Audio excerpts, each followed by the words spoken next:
Jeff Ellison, welcome to 7:30 South Australia. Thank you, Simon. Thank you for having me. What's the purpose of the $10 fare? Well, the primary purpose is to get people to come to Kangaroo Island during the winter months. Now, during winter, we're competing with destinations like Bali where it can be 28 degrees, and probably on a day like today it's probably 15 degrees. So during the winter months it's extremely quiet, so we're looking at opportunities to bring people there. If that is what you're doing, why make it available to people who are only signed up to SeaLink for accommodation? In other words, if you just want to get people there, why discriminate as they would have it? Yeah, well, our partnership program is actually open to anyone with accommodation on Kangaroo Island, so I'm actually surprised at the allegations there.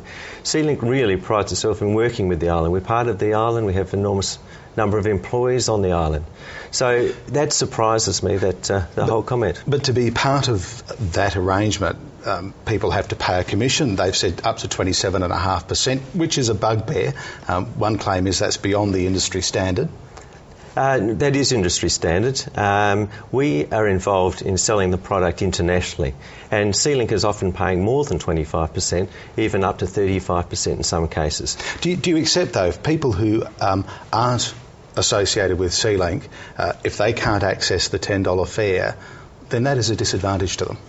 SeaLink has a number of other fares available. Now, for example, right now we could go and book you online on a ferry tonight that leaves tonight at $19.90. Now, with that fare, there's no restrictions, there's no requirement to take your car, and there's no requirement to stay 2 nights accommodation. But that's just one example. We have a number of other examples where you can take a caravan. There's market day specials. So this is not just one special, this is just a special we run through winter to really make it attractive for visitors to come to KI. Are you concerned, though, that some people are saying, well, that's not working for us? Yeah, we are concerned, yes. Yeah, and when I hear that, I'd like to look into that situation and find out, because we do welcome as many people into our program as possible. The ACCC looked at this last year. It said that there's no evidence that, to paraphrase, that SeaLink purposely set out to do the wrong thing. Intent, so it seems to me, is crucial. Do you accept that as an unanticipated consequence, an unintended consequence of the $10 fare, that some people are being hurt? Yeah, it was never our intention. Our clear intention is to get people to Kangaroo Island, staying on Kangaroo Island. Sure, but as an unintended consequence, could it be hurting people? I'd like to look into it and see more, but it could be hurting them. I'm not sure how it is hurting them, where this is a great offer, and if it's accommodation operators, I don't understand why they wouldn't be involved, because it is a great opportunity to get to a market. SeaLink's spending over $140,000 just on this winter campaign. As a member of our partnership program, SeaLink actually spends over $2 million a year marketing Kangaroo Island, both to South Australian people as well as interstate into the world. Does SeaLink need to be more careful about how it does its business because it is a monopoly? I think maybe we need to be more careful in regard to the legislation, and I'm not familiar with that. One of the processes you go through when you actually develop a marketing campaign and advertise it, it has to be approved by the ACCC. So we assume that it passes that. So we don't actually get legal advice on every offer we go out there, because we're going out there so often. Mm-hmm. Did the ACCC ask for evidence from you when they looked at this case last year? No, the ACCC have never spoken to me in regard to this. How did they make their determination then?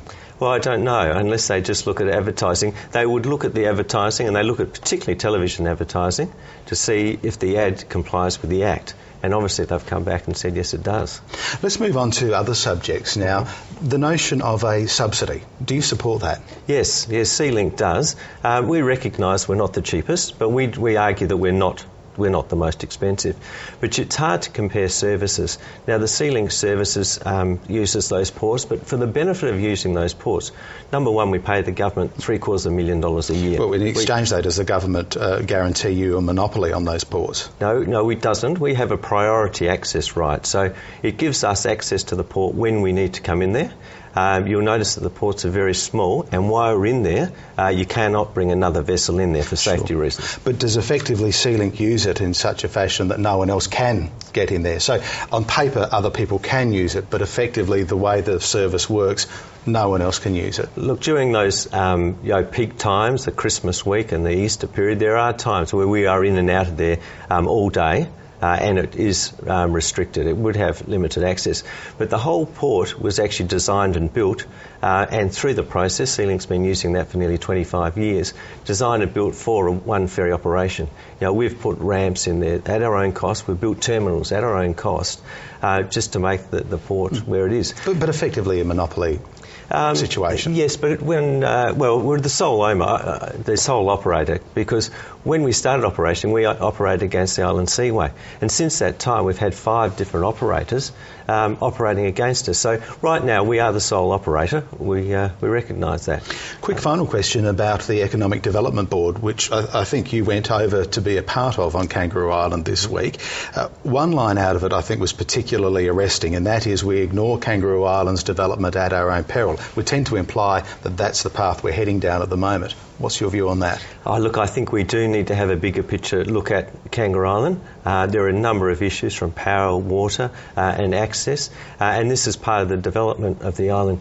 Without a doubt, it's an outstanding icon, an outstanding tourism attraction, and you can ask any international or domestic traveller that goes there.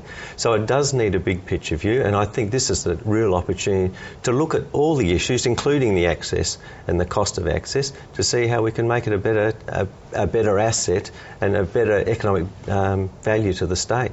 Jeff Ellison, thanks very much for your time. Good, thank you. Thank you, Simon.